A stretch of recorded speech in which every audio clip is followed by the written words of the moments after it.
There are millions of social media posts published around the world each day. How do you know if someone posts something threatening? Analysts are great at analyzing social media after an incident to figure out what went wrong, but they still haven't put the pieces together to identify probable threats in real time. We, Team Spyglass, took on this complex challenge in the inaugural Hacking for Defense class at Georgetown University. Partnering with the U.S. Army Asymmetric Warfare Group as our problem sponsor, we began the process by understanding our potential beneficiaries.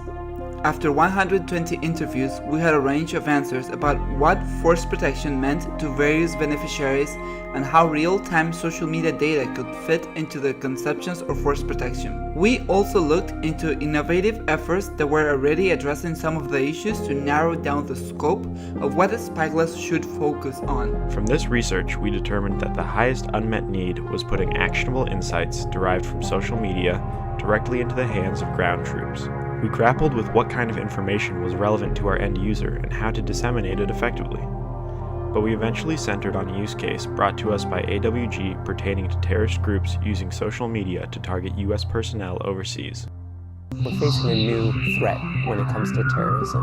Islamic State, what they did is they decided to crowdsource terrorism, and they exploited U.S. technology companies, Twitter, Facebook, Google. They exploited them for their terrorist aims. We thought, what if we could utilize machine learning to build an image recognition system that could detect when an image of a U.S. soldier was posted overseas? That could be coupled with an alerting platform to notify U.S. personnel in the area when an image is posted in real time. We created a dataset to distinguish between U.S. soldiers and civilians, as well as military vehicles and non-military vehicles. We have demonstrated the image recognition capability and alerting functionality successfully in class. Dude, all but 3 seconds or so. Dude! Real That's awesome. Yeah.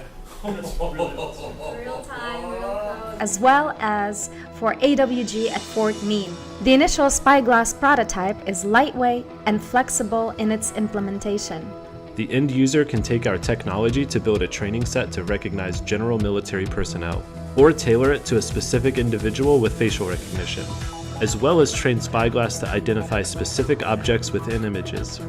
Spyglass will monitor the social media environment in a specified OCONUS region and push an SMS or email alert to select individuals when it detects an image. The potential force protection applications of this technology are seemingly limitless, and our team is extremely satisfied with the progress we have made on our problem statement.